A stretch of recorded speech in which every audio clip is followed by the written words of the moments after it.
안녕하세요. 저는 올해로 42이 된 아줌마입니다. 요 근래 심적으로 힘든 일이 많았는데 아들, 딸이 있어 역경을 이겨내고 즐거운 마음으로 살려고 노력 중입니다. 제 사연은 얼마 전 남편과 있었던 큰 사건에 관한 이야기예요. 분노할 준비하시고 어떤 반전이 있을지 기대하며 들어주시길 바랍니다. 연애 결혼을 한 저희 부부는 31살에 방 2개짜리 월세로 시작했습니다. 둘 다 사회 초년생이었고 양가 집안이 형편이 어려워서 가진 거 하나 없을 때 결혼했답니다. 원래는 30대 중반까지 돈을 벌고 여유가 있을 때 결혼하려고 했는데 제가 임신하는 바람에 서두를 수밖에 없었어요. 저는 임신한 내내 직장을 다녔고 출산하고 몸을 풀 때만 잠시 쉬었죠. 태어난 딸아이는 친정 부모님이 돌봐주셔서 계속 회사 생활을 이어갈 수 있었어요. 딸 하나만 잘 키워가며 새 식구로 살아가려고 했죠. 그이는 저의 부탁대로 정관 수술을 하고 와서 걱정하지 않았어요. 그런데 첫 애를 출산한 지 2달 만에 또 애가 들어섰습니다. 이럴 수가 있나 싶어 남편에게 확실하게 정관수술 했냐고 물었더니 무서워서 하지 않고 돌아왔다고 고백하더군요. 그래서 결국 둘째까지 낳으며 내 식구가 됐답니다.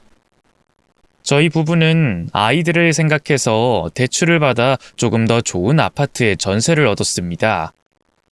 그때부터 나갈 돈이 너무 많아서 맞벌이로 일해도 밑 빠진 독에 물 붓는 격이었어요. 대출금만 해도 억소리가 났는데 애기 둘을 키우며 들어가는 돈이 한두 푼이 아니어서 모이는 돈은 거의 없었습니다. 그래서 남편과 돈 때문에 참 많이 싸웠어요. 저는 허리띠 졸라매 가면서 사는데 그이는 사고 싶은 옷도 사고 차를 바꾸기까지 해서 화가 잔뜩 났답니다. 당신 지금 차를 바꾸는 게 말이 돼? 내가 맨날 돈 없다고 하소연하는 걸 알면서 어떻게 말 한마디 하지 않고 차를 바꿔? 나 이거 5년 동안 모아서 산 거야. 내가 내 돈 모아서 산 거라고. 그리고 애들이 커가는데 언제까지 마티즈만 몰고 다녀? 승합차 정도는 있어야 가족들끼리 나들이를 갈 수 있을 거 아니야. 뭘 잘했다고 큰 소리를 쳐? 지금 우리 형편에 차 타고 다닌 것 자체가 사치인 거 몰라? 그리고 애들 핑계 대지 마. 당신이 언제 애들 데리고 나들이 가본 적 있어? 그리고 친정 부모님이 매일 우리 애들 봐주시는데 수고비 한 푼도 드리지 못하고 있는 상황인데 당신은 인정머리 없이 당신 욕구만 챙겨? 차 살 돈 있으면 당신 장모님 좀 챙겨드리는 것부터 해야 하는 거 아니니? 참나. 할머니가 손주 봐주는데 무슨 돈을 받고 해줘? 한 식구끼리 도와가면서 사는 건 당연한 일 아니야. 그럼 시어머니는 우리 아이들 왜 한 번도 봐주지 않는 건데? 자꾸 이야기가 옆으로 새고 있는데 당신 그 차 다시 환불해. 그 돈이면 애기들 기저귀 값이랑 분유 값으로 몇 년을 쓰겠다고. 환불이 되겠니? 아니 환불이 된다 해도 내가 싫어. 내가 나한테 주는 선물이니까 조용히 입 다물어. 당신 가장이야. 애 둘의 아빠이자 내 남편이라고. 언제까지 이러고 살 거야? 지금이 조선시대냐? 남자가 가족들 먹여 살려야 하는 거 다 옛말이라고. 그리고 난 생활비 꼬박꼬박 잘 내고 있잖아. 요즘은 생활비도 못 벌어다 주는 가장들도 새고 셌어. 진짜 환장하겠다. 너무 한심해서 남편이랑 사는지 아메바랑 사는지 구분이 안 가. 남편은 애가 둘인 가장임에도 이렇게 이기적이고 철딱서니가 없었습니다. 저만 돈에 쪼들리면서 사는 기분이었어요. 새 차를 뽑은 남편은 매일 돈하는 저에게 질렸다며 부부간의 규칙을 정하자며 말을 꺼냈습니다. 이제부터는 모든 걸 반반씩 부담하자고 말하더군요. 이제부터 무조건 반반 부담하자.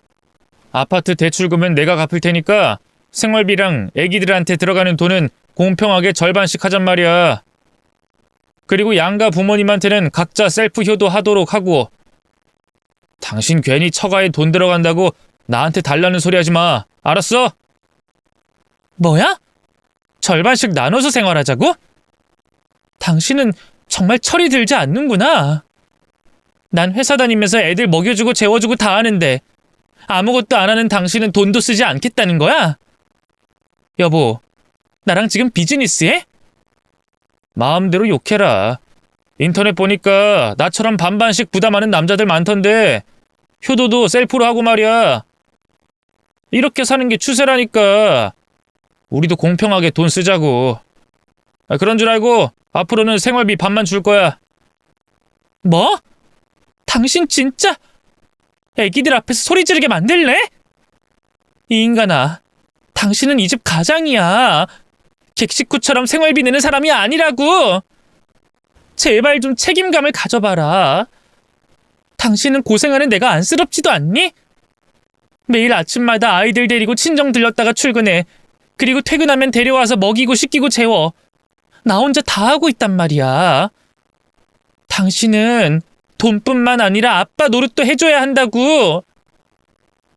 제가 그렇게 알아듣게 말을 해봐도 귓등으로 듣고 무시해버리더군요. 그리고 자기가 결정한 절반 부담을 실행하겠다면서 생활비를 반만 주더라고요. 이것 때문에 거의 5개월을 싸우면서 설득해봤지만 남편은 꿈쩍도 하지 않고 자기 판단대로만 하더군요. 정말이지 이런 이기적인 인간과 결혼해서 애를 둘까지 낳고 사는 제가 한심하고 불쌍했네요. 한편 남편은 사사건건 시어머니한테 모두 일러 바쳤습니다. 제가 바가지 긁으며 돈 달라는 소리를 매일 해댄다며 혼 좀 내주라고 말이죠. 이것도 기가 막힐 노릇인데 시어머니는 시댁으로 저를 불러다 놓고 온갖 잡일을 시키면서 막말을 해댔어요. 시어머니는 저를 부를 때 아주 기분 나쁜 어투로 야! 라고 불렀답니다. 야! 넌 애를 둘이나 낳았는데 살림하는 꼬락서니가 그게 뭐냐? 청소고 빨래고 하나같이 마음에 안 들어. 너 음식도 못하지? 어머님, 저도 살림만 하는 사람이면 잘할 수 있어요. 저도 어머님 아들처럼 직장 다니고 돈 버는 사람이라고요. 그런데 어떻게 집에서 살림하는 여자들이랑 같을 수 있겠어요? 이 부분은 어머님이 이해해 주세요. 뭐야? 야, 넌 회사 좀 다닌다고 이 시어머니를 우습게 보는 거니? 하기사, 내 아들을 동네 개를 끌어다 놓듯 대하듯이 대한다면서? 어머님, 전 그 일을 개처럼 대한 적 없어요. 그 이가 말귀를 하나도 못 알아들어서 개 같긴 하지만 늘 남편으로 대우하고 있다고요. 뭐가 어째? 너 지금 나랑 한번 해보자는 거냐? 네가 말하는 걸 들어보니 내 아들이 왜 그렇게 스트레스에 시달리는지 바로 알겠다. 야, 네가 남편 알기를 개 콧구녕으로 아는데 밖에 나가서 길을 펴고 일이나 제대로 하겠니? 또 허구한 날 돈 달라고 난리 피운다면서? 돈 달라고 난리를 피웠다고요? 전 생활비가 모자라니까 더 달라고 한 것뿐이에요.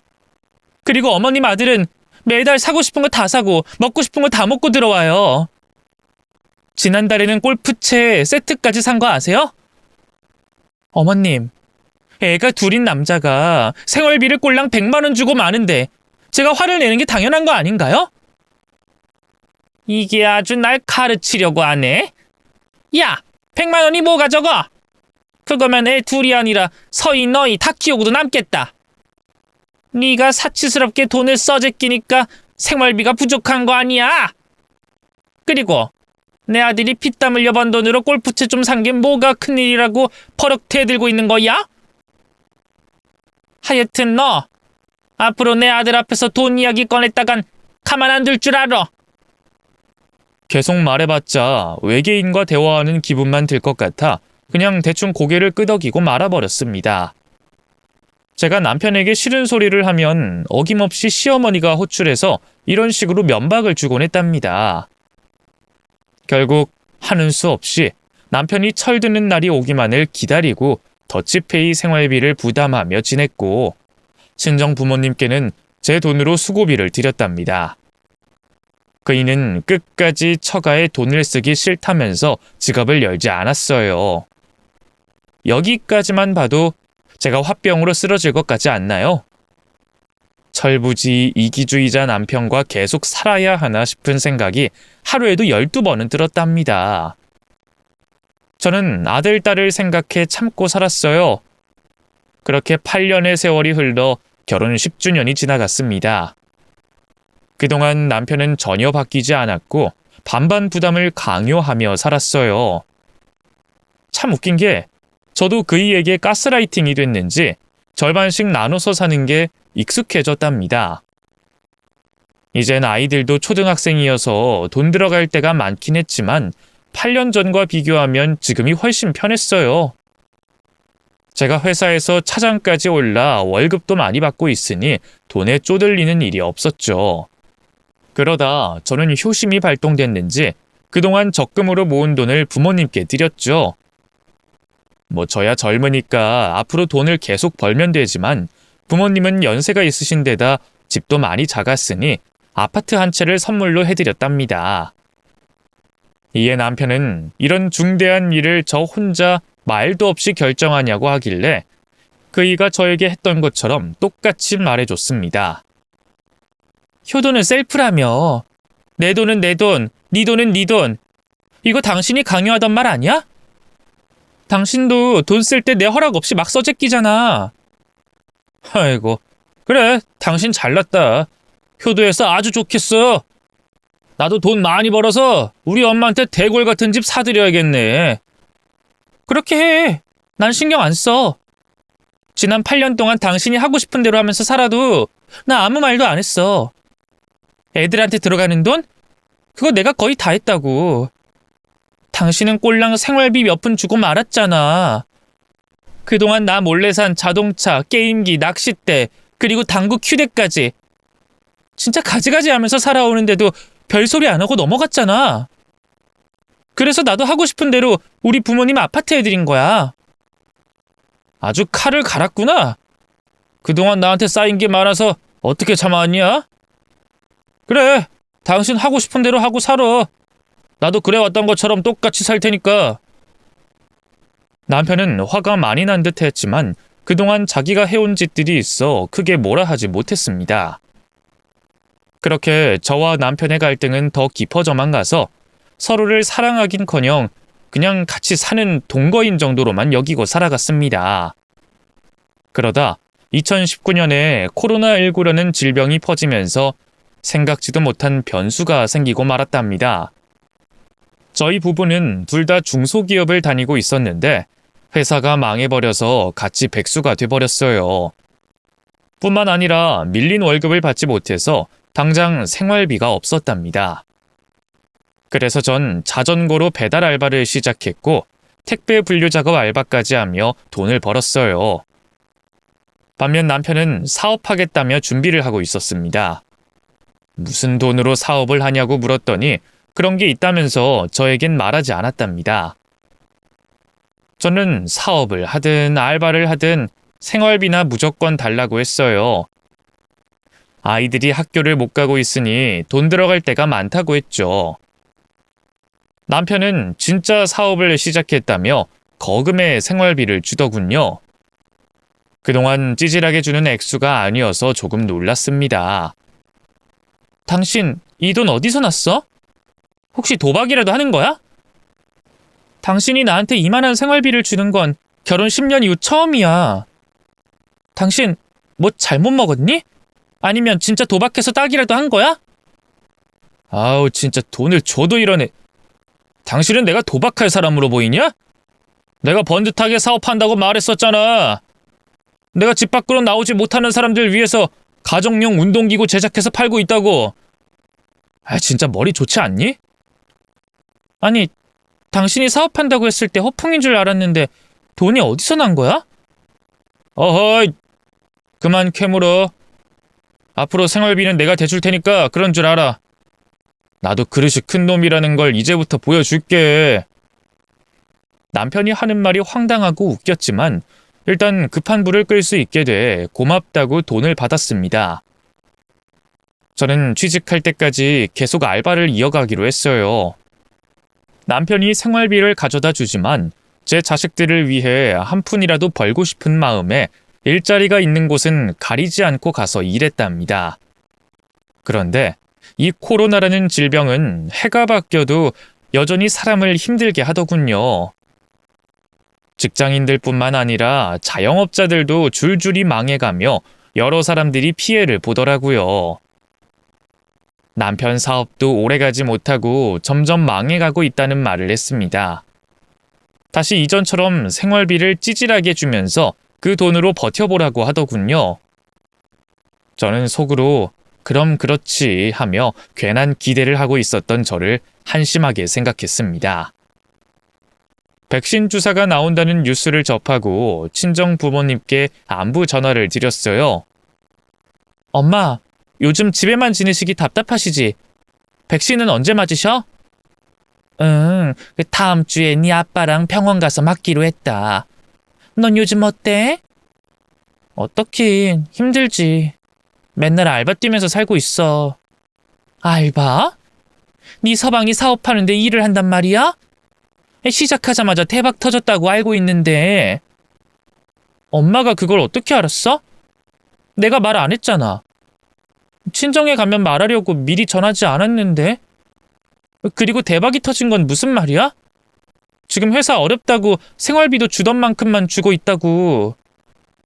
아니야, 그럴 리가 없어. 박서방 사업 잘 되고 있는 걸 내 두 눈으로 보고 왔다고. 엄마, 그게 무슨 소리야? 좀 알아듣게 말을 해보라고. 그게 말이다. 실은 박서방 사업 자금을 우리가 해줬어. 아파트 담보로 대출을 받아서 말이야. 그 말을 듣자 머리 꼭대기까지 화가 뻗쳤습니다. 엄마, 내가 노후 편하게 보내라고 마련해드린 집을 담보로 잡았다고? 이게 지금 말이 돼? 딸내미가 고생해서 집 장만해드렸더니 그걸 내 남편한테 주는 게 말이 되냐고! 왜 한마디 말도 없이 마음대로 결정한 거야? 미안하다. 박서방이 무릎 꿇고 도와달라고 피는데 어쩌겠냐. 그리고 너한테 말했다간 다 물거품이 된다고 하는데 어떻게 말하겠니? 영은아, 박서방이 혼자 잘 먹고 살려고 사업한 게 아니잖아. 네가 좀 이해해주면 안 되겠니? 우린 편하게 살 집보다 너랑 손주들이 더 잘 되길 바라는 마음에서 해준 거야. 엄마, 도대체 왜 그랬어? 내가 정말 못 살아. 안 되겠어. 박서방한테 돈 돌려받아서 줄 테니까 또 나 몰래 이런 짓 하면 정말 가만히 있지 않을 거야. 친정엄마한테 화를 심하게 내고 전화를 끊었습니다. 그리고 남편이 퇴근해서 돌아왔을 때 방으로 끌고 가서 난리를 쳤죠. 이 인간아, 당신 사업자금 우리 부모님한테 받은 거라며? 그 돈 내가 마련해드린 아파트 담보로 잡고 해주신 거라며? 그러면서 시치미 떼고 혼자 잘난 척 다 했던 거야? 생활비를 왜 많이 줬는지 이제야 이해가 간다. 모두 따지고 보면 내 돈이었으니 양심이 찔렸겠지. 이 얼빠진 인간아. 그런데 생활비 2배를 주는 게 아까워서 회사가 어렵다고 거짓말을 해? 정말 당신답다. 이 얼빠지고 한심한 인간아. 어? 당신이 그걸 어떻게... 아이, 장모님이 말씀하셨구나. 아이, 생각보다 입이 가벼우시네. 내가 나중에 2배로 갚아드릴 테니 비밀로 하자했는데 벌써 말한 거야? 아이, 당신 부모님은 왜 이렇게 입이 싼 거야? 사위가 하는 말을 개똥으로 들으셨나? 하여튼 노인네들은 하나같이 치사하다니까. 당신 미쳤어? 뭘 잘못 먹어서 돌아버렸니? 어디서 그따위 말을 해? 이 인간아, 평생 네 돈 내 돈 가르면서 살자더니 왜 당신은 우리 부모님 찾아가서 돈 뜯어낸 거야? 긴 말할 거 없어. 당장 돈 돌려드려. 그러고 싶어도 돈이 없다. 나중에 잘 되면 돌려줄게. 그리고 대출 이자랑 원금은 내가 갚고 있으니까 괜한 걱정하지 마. 내가 돈 뜯어내고 입 싹 닫는 줄 알았냐? 그러니까 그만 바가지 긁어.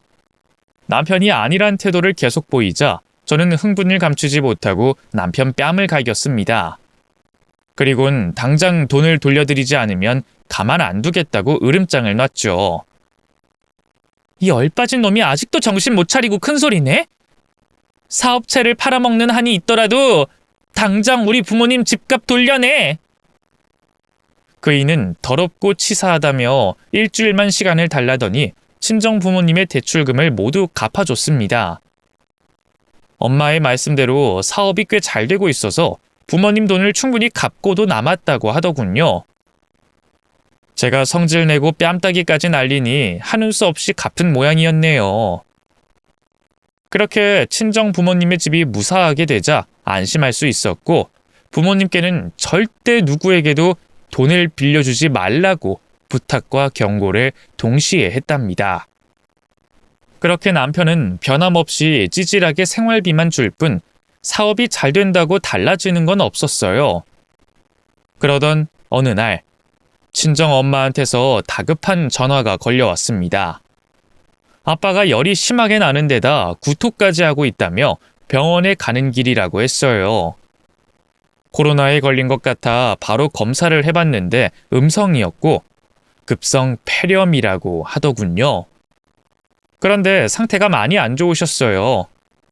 호흡곤란으로 숨을 헐떡이며 식은땀을 심하게 흘리셨는데 수술을 해서 나을 병이 아니어서 병원 침대에 누워 주사와 링거만 맞으시고 인공호흡기를 대고 있으셨답니다.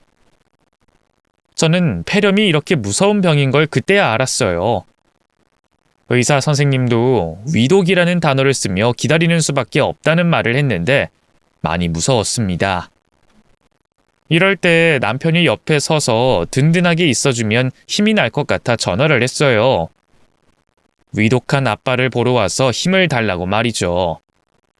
하지만 남편은 코로나 시국에 거길 자기가 왜 가냐며 퉁명스럽게 말했고 폐렴 때문에 사람이 죽는 일은 없다고 낱말하듯 말했어요. 또 호들갑 떨지 말고 집에 와서 애들 보라는데 정남이가 뚝 떨어져서 바로 전화를 끊어버렸답니다. 아빠는 사흘 동안 호흡곤란으로 저와 엄마를 계속 놀라게 하시다가 나흘 차가 되자 안정이 되셨어요. 다행히 열도 내려가고 말씀도 하실 수 있게 됐답니다. 그제야 한숨을 돌리게 됐습니다. 이튿날 집으로 돌아갔는데 집안이 개판이었어요. 주말이라 남편이 애들을 잘 돌보고 있을 줄 알았는데 그이는 어딜 갔는지 보이지 않았고 아이들은 고사리 손으로 볶음밥을 하고 있었습니다. 첫째 아들이 가끔 설거지도 하고 동생을 챙겨 밥을 먹여주곤 했는데 그걸 빌미로 남편이 자식들을 내팽개치고 어디론가 나간 것이었습니다. 너무 화가 난 저는 남편에게 전화를 걸었는데 제 전화를 받지 않더군요. 그래서 화풀이는 나중으로 미뤘고 아들, 딸에게 제대로 된 밥을 해줬습니다. 남매 둘 다 제가 해준 김밥을 좋아해서 10줄의 김밥을 싸고 오뎅탕을 끓여서 먹였네요. 그리고 어질러진 집안 청소를 깨끗이 하고 났더니 그제서야 남편이 집으로 들어왔습니다.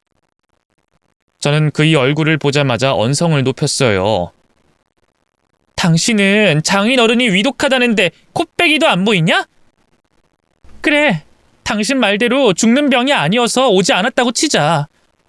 그럼 집에서 애들 밥이라도 먹여야 할 거 아니야? 아이, 시끄러워. 당신은 그게 문제야. 애들이 3학년, 2학년이면 밥 정도는 해먹을 수 있는 건데 너무 오바를 한단 말이야. 그리고 밥통에 밥 있겠다. 냉장고에 반찬 많은데 뭘 이런 거 가지고 주접을 싸고 있는 거야? 그리고 내가 놀러 나갔다 왔냐? 일이 바쁘니까 대표인 내가 나가봐야 하는 건 지극히 정상이라고. 사업, 대표. 그렇게 잘난 회사 대표님께서 생활비는 꼴랑 그것만 주는 거냐? 당신 내가 요즘 무슨 일 하고 다니는 줄 알아?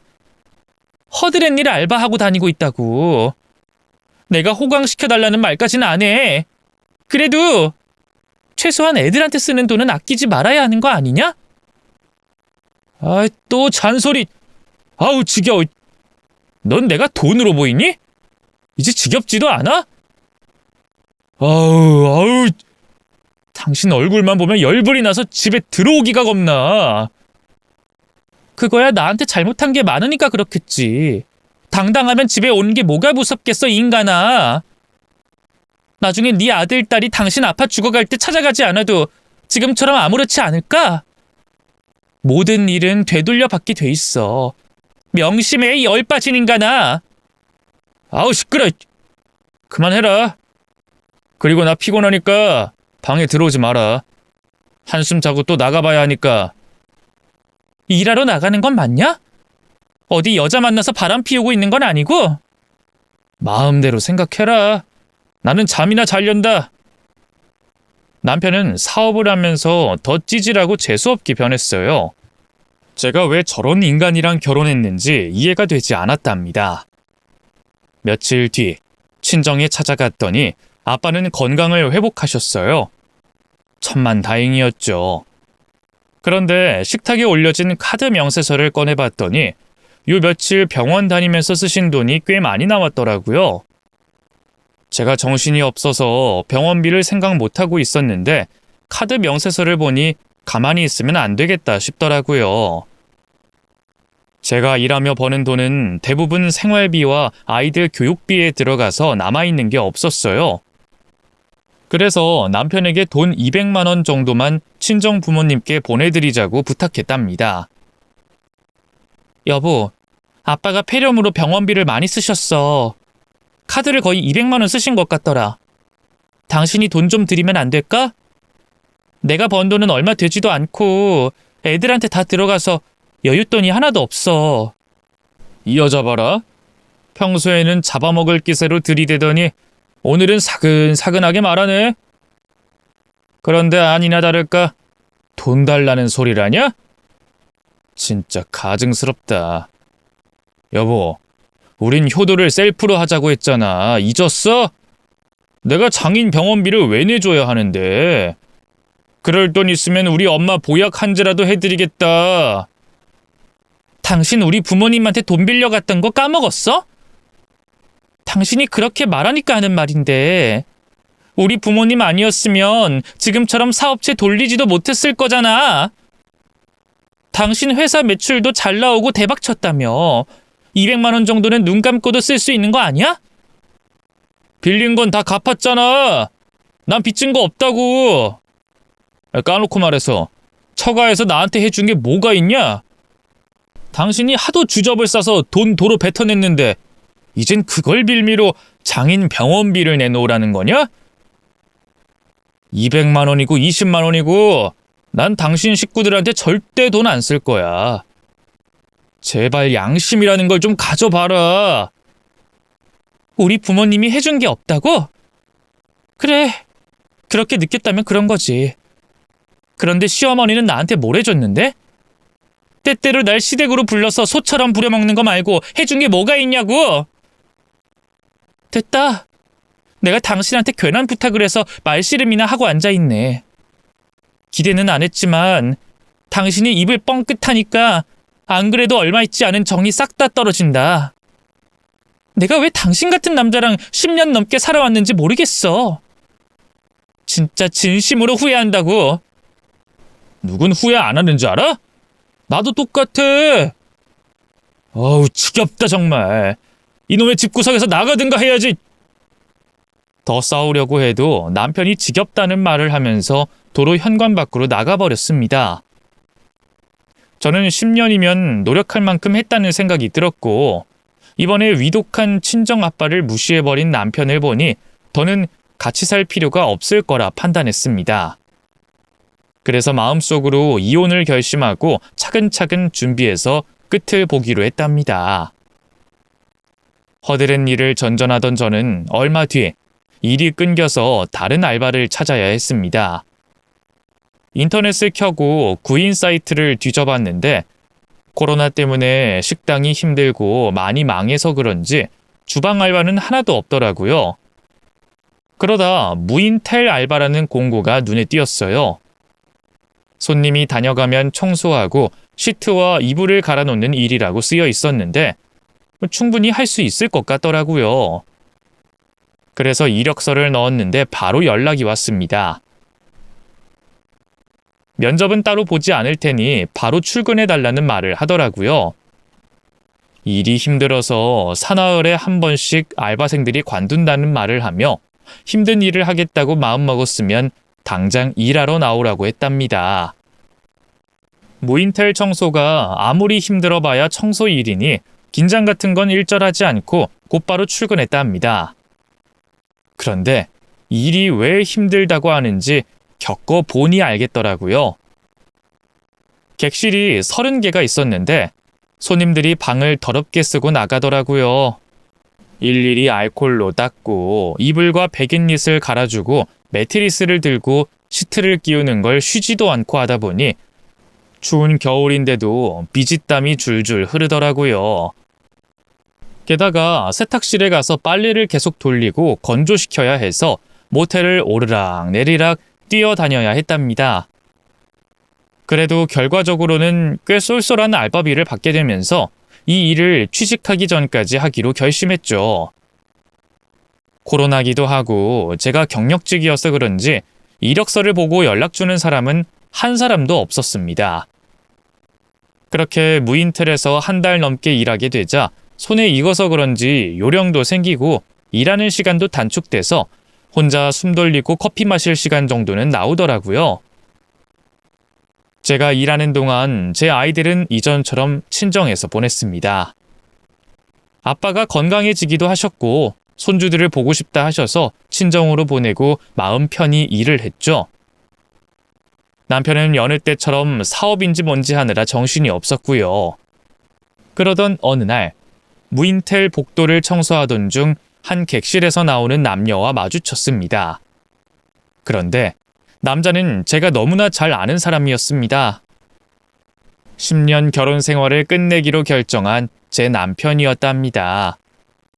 여자랑 바람을 피우고 있었던지 낄낄거리며 나오는데 너무 역겨워서 바로 달려들었습니다.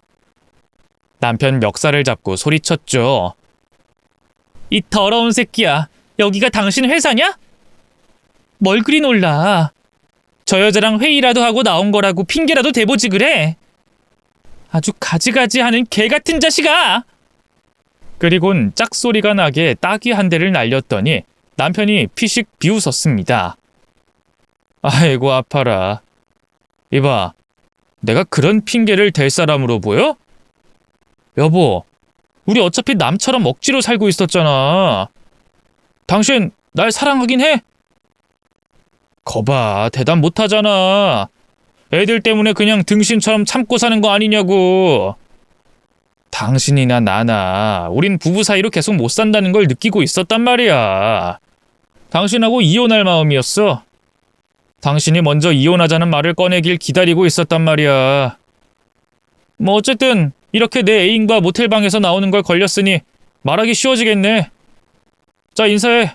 당신이랑 이혼하고 나랑 살 여자야. 어때? 예쁘지? 당신처럼 얼굴이고 몸매고 축 처진 여자와는 달리 아주 탱탱하단 말이야. 내가 반할만 하지? 참 고맙다.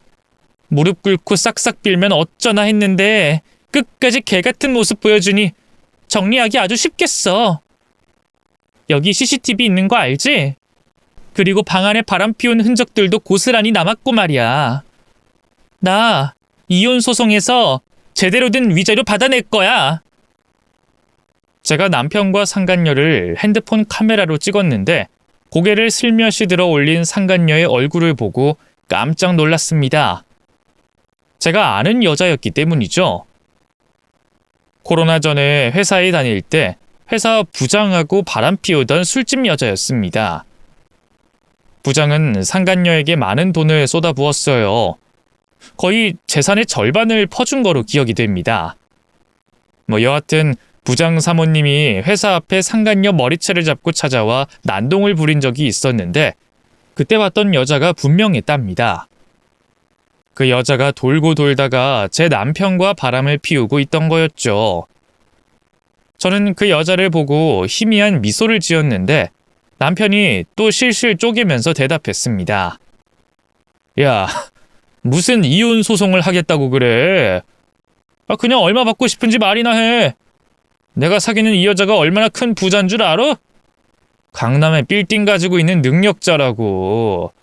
당신 위자료랑 양육비 섭섭치 않게 다 챙겨줄 테니까 복잡하게 소송하지 말고 끝내자. 상황을 보니 술집 출신 상간녀가 남편에게 돈을 뜯어내려고 빌딩주로 거짓말을 하는 것 같았습니다. 그래서 저는 쓴맛 좀 봐라 생각하며 빙그레 웃으며 말했어요. 그래? 그거 좋은 생각이네. 당신 결혼 생활 10년 이상 하면 재산 30%는 줘야 하는 거 알지? 그리고 정신적 피해 보상금, 그리고 애들 양육비까지 다 챙겨줘. 알았어. 한 5억이면 되겠지? 지금 사는 집이랑 5억이면 충분할 것 같은데. 이거 왜 이래? 당신 회사 매출 장부 확인해보고 정확하게 받아야지. 그게 아니면 변호사 선임할게. 그러자 남편은 얼마든지 알아서 하라며 매출 장부 보러 회사로 나오라고 하더군요. 그래서 결국 무인텔 앞에서 남편과 상간녀가 떠나가게 내버려뒀답니다.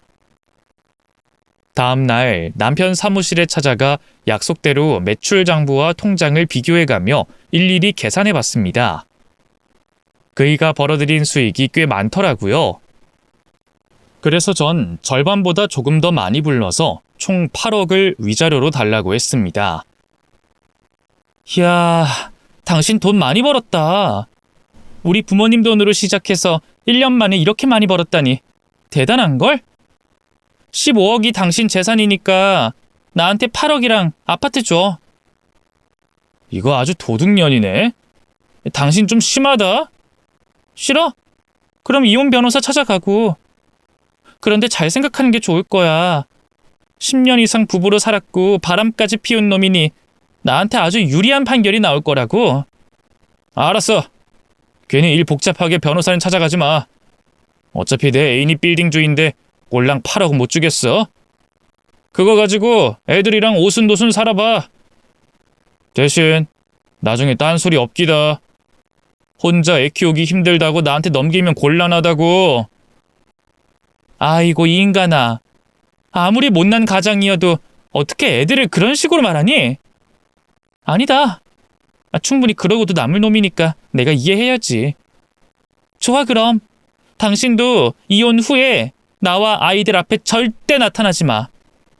내 조건은 그거야. 아무럼요. 난 애들한테 정 없어.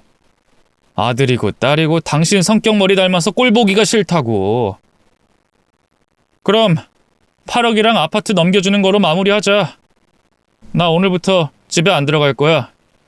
그러니까 애들한테는 알아서 말해. 집에 있는 내 짐은 버리든 팔아먹든 알아서 하고.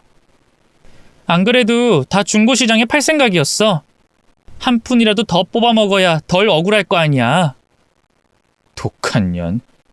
그래, 너 알아서 해. 그만 나가봐. 그렇게 저는 며칠 뒤 위자료와 아파트 명의를 받으며 이혼 서류에 도장을 찍었답니다. 남편과 남남이 되고 바로 집을 팔고 이사했어요. 친정 부모님 바로 옆집으로 말이죠. 부모님은 이제 보고 싶을 때마다 딸과 손주를 보게 돼 너무 좋다며 반겨주셨습니다. 그리고도 돈이 많이 남아서 작은 사업을 해보기로 했어요. 코로나가 지속되고 있긴 했지만 작은 치킨집을 마련했답니다. 평수 작은 가게를 얻어 배달 전문점으로 도전해보기로 했어요. 치킨은 손맛보다는 레시피대로 만들면 됐기 때문에 치킨 본사의 직원에게 배운 대로 만들었답니다. 일은 힘이 들긴 했지만 재밌고 보람되기도 했어요. 저는 그렇게 많은 사람들이 매일 치킨을 먹는 줄 몰랐는데 판매량을 보고 깜짝 놀라기도 했답니다. 매일 50마리 가까이 팔려나가는 걸 보니 금세 부자가 될 것 같더라고요. 3개월 동안 알바생과 둘이 하루도 쉬지 않고 치킨을 팔았더니 한 달에 3천만 원 넘게 매출이 나왔답니다. 거기서 이것저것 다 빼고 순수익만 해도 1,000만 원이 넘는 돈을 벌었어요. 연봉으로 환산하면 1억 2천이 넘는 돈이었죠. 제 아들, 딸도 치킨을 무진장 좋아해서 제가 매일 치킨 2~3마리를 들고 집에 들어가 온 식구가 치킨 파티를 했답니다. 이혼하고 나니 화를 낼 일도 기분 상할 일도 하나 없었네요. 그런데 얼마 지나지 않아 전 남편이 어떻게 알았는지 제 치킨집으로 찾아왔습니다. 대충 상황을 보니 저희 친정 부모님께 집요하게 물어서 찾아온 것 같더라고요. 추레한 복장에 피골이 상접한 얼굴로 온 걸 보니 벌써 술집 출신 상간녀에게 단단히 뜯긴 모양이었습니다. 남편은 치킨집에 들어오자마자 불쌍한 표정을 지으며 힘없이 인사를 하더군요. 여보, 잘 지냈어? 나 없이 사니까 살만해? 지금 행복지수 최고야. 그런데 오늘은 당신 얼굴 봐서 불쾌지수가 오르겠네. 여긴 왜 왔어? 나 닭 튀겨야 하니까 빨리 말하고 나가. 당신은 아직도 내가 미운 모양이구나. 여보, 나 사기당했어. 나랑 만났던 년 기억하지? 빌딩주라고 했던. 그런데 알고 보니 빌딩주는커녕 빚만 잔뜩 있는 여자였어. 게다가 술집 접대부 출신에다가 사기 전과도 있다더라. 그년이 사라져서 신고했는데 어디로 갔는지 찾기 힘들다고 그러더라. 아휴, 나같이 순진한 남자만 꼬셔서 한탕하고 잠수 타는 수법으로 여러 사람들 등쳐먹고 살았나 봐. 방금 뭐라 그랬어? 순진한 남자라고? 당신이 순진하단 말이야? 이봐요, 아저씨. 당신은 순진이 아니라 썩어빠진이라고 표현해야지. 이 썩은 내가 진동하는 쓰레기 같은 자식아! 야, 나는 그 여자를 처음 보고 바로 알아봤어. 그년이 내가 다니던 회사 부장하고 바람났었거든. 그때도 아마 부장 돈 몇 억 받아 먹었을걸? 그년이 당신한테도 투자금이 묶여 있어서 돈을 빌려달라고 했겠지. 뭐? 당신은 그 여자가 누군지 알고 있었단 말이야? 그런데 왜 나한테 말하지 않았어? 그리고 돈 빌려준 게 아니라 새로운 사업 같이 하자고 해서 회사 매각하고 전 재산을 넘겨줬어. 당신 진작에 나한테 알려줬어야지. 왜 날 이렇게 만든 거야? 내가 왜 알려줘야 하지? 그리고 네가 등신처럼 당해놓고 나 때문이라는 소리라는 거니? 정말 당신답다.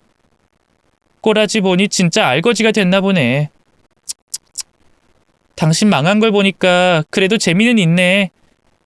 할 말 다 했으면 그만 나가봐. 저는 남편을 외면하고 튀김기에 닭을 넣고 튀기기 시작했습니다.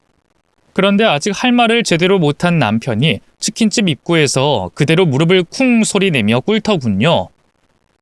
여보, 나 좀 살려줘. 내가 잘못했어. 나 같은 놈은 당해도 싸. 당신 말이 모두 맞아. 그런데 여보, 나 이번 일로 반성도 많이 하고 새로운 사람으로 거듭났어. 당신이 나를 다시 받아주면 안 될까? 나 당신하고 아이들 너무 보고 싶었어. 그리워서 매일 밤 울면서 잠든다고. 아주 생쇼를 해라, 인간아. 그 말을 나더러 믿으라고? 그지 새끼가 돼서 아쉬워서 찾아온 걸 내가 모를 것 같아? 이 썩은 내 나는 쓰레기 같은 놈아. 너 같은 놈은 그년한테 당해도 싸. 그래, 실컷 비웃고 욕해. 대신 날 아이들 곁으로 돌아가게 기회를 줘. 이렇게 애원할게.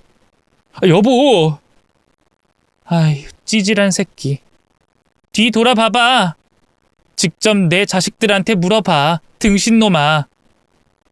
마침 친정 부모님이 아들, 딸을 데리고 치킨집으로 들어오고 계셨습니다. 그이는 반가운 척 표정 연기를 하며 제 자식들을 안으려고 했는데 아이들이 이를 거부하고 밀어냈습니다. 전 남편이 다시 아이들을 끌어안으려고 하자 딸아이가 울음을 터뜨렸고 아들은 남편 얼굴을 핥혀버렸어요. 또 친정아빠가 전 남편 뒤통수를 세게 갈겼습니다. 제 식구들이 눈에서 레이저가 나올 만큼 강하게 쏘아봤더니 남편은 도저히 안 되겠다 싶었는지 꿇고 있던 무릎을 올리며 일어나서 힘없이 돌아서서 나갔답니다. 저는 의리 있는 제 아이들에게 윙크를 해주며 집에 가져갈 치킨을 마저 튀겨 식구들과 함께 돌아갔죠. 그렇게 며칠 조용히 지내고 있었는데 전 남편이 또 치킨집으로 찾아왔습니다. 가족과의 재회는 포기했으니 다른 부탁을 들어달라고 하더군요. 또 뭔데? 자꾸 찾아오지 말랬잖아. 미안해. 그런데 너무 급해서 어쩔 수 없었어. 여보, 우리 엄마가 지금 폐혈증으로 병원에 입원 중이야. 당장 수술이 시급한 상황이라고. 그래? 그럼 병원에 가야지. 왜 치킨집에 왔어? 당신 우리 엄마가 아프다는데 아무렇지도 않아? 당신도 우리 아빠 폐렴으로 입원했을 때 아무렇지 않게 넘겼잖아. 그리고 우린 이혼한 사이고. 당신 어머니는 나랑은 남남이야. 아무리 그래도 그렇지. 조금 섭섭하네. 어쨌든 여보, 지금 당장 수술해야 한대. 그런데 수술비를 내지 않으면 해줄 수가 없대. 무슨 놈의 병원이 사람보다 돈이 우선인지. 여하튼 당신이 좀 도와줘. 우리 엄마 수술 좀 시켜달라고. 그 말에 저는 낄낄거리며 비웃었습니다. 예전에 저희 아빠 폐렴으로 나온 병원비 200만 원을 달라고 했을 때 효도는 셀프라고 했던 말이 떠올랐거든요. 그래서 전 그이가 했던 말을 그대로 돌려줬습니다. 이보세요. 효도는 셀프예요. 이건 당신이 한 말 아닌가? 그리고 나한테 돈이라도 맡겼니? 무슨 배짱으로 나한테 와서 병원비를 달라는 거야? 내가 그런 말까지 했었구나. 여보, 미안해. 진심으로 사과할게. 그리고 돈 거저달라는 거 아니야. 내가 지금 아무것도 가진 게 없는 데다 부탁할 사람이 당신밖에 없어서 찾아온 거야. 당신은 내가 준 위자료가 꽤 많잖아. 여보, 수술비만 좀 빌려줘. 싫은데? 우리 아빠 위독할 때 놀러다닌 당신 생각하면 아직도 피가 거꾸로 솟아. 다 네가 한 짓 돌려주는 것뿐이니까 그런 줄 알고 꺼져버려. 다시 찾아오면 그땐 경찰서에 가서 스토커로 신고하고 접근 금지 신청하겠어. 전 남편은 제가 허튼 소리 하는 게 아닌 줄 알고 긴 한숨을 내쉬더군요. 그리곤 힘없이 돌아서서 치킨집을 나가버렸답니다. 그리고 일주일 뒤에 전 남편에게 부고 문자가 들어왔어요. 시어머니가 폐혈증으로 돌아가셨다는 문자였죠. 그걸 왜 저한테 보냈는지 모르겠지만 저는 양심의 가책을 느끼지도 않았고 장례식장을 찾아갈 마음도 없었습니다. 그러게 사람 귀한 줄 알고 저희 친정 부모님한테 조금이라도 인간적인 모습을 보였더라면 얼마나 좋았겠어요. 뒤늦은 후회를 해서 뭐 하겠습니까? 이미 일은 벌어졌는데요. 여하튼 저는 시어머니의 명복을 빌어주고 싶지도 전 남편을 위로해주고 싶지도 않아 장례식을 가지 않았어요. 나중에 들어보니 시어머니 장례식장에는 아무도 오지 않았답니다. 평소 성격이 고약하기로 알려져서 그런지 전 남편 혼자서 외롭게 빈소를 지켰다고 하네요. 뿌린 대로 거둔다는 말이 역시 괜히 있는 말이 아니었습니다. 전 남편은 시어머니를 그렇게 외롭게 보내고 혼자 기거할 곳으로 반지하 원룸으로 들어갔다네요. 회사에 다시 들어가는 건 힘든 일이어서 여러 알바를 하면서 하루하루를 연명하고 있대요. 10년 동안 저를 힘들게 한 것도 모자라 친정 부모님을 귀찮은 존재로 여기고 돈만 뜯는 상대로 생각한 나쁜 놈이자 상황이 달라지니 바로 이혼할 마음을 먹고 바람부터 피운 인두껍을 쓴 짐승놈의 전 남편. 마지막도 정말 찌질하지 않나요? 이런 놈은 계속해서 벌을 받으며 처량하게 살았으면 좋겠죠? 하늘이 있으니 분명 지금보다 고통스러운 벌을 받으리라 믿고 있습니다. 마지막으로 전해드릴 이야기는 지난달에 위자료와 제가 번 돈을 더해서 단독주택으로 이사를 갔다는 겁니다. 거기서 친정 부모님과 저, 그리고 아들과 딸이 함께 살고 있어요. 3대가 한 집에 살게 되니 재밌고 행복하네요. 그럼 제 사연은 여기서 마치겠습니다. 감사합니다.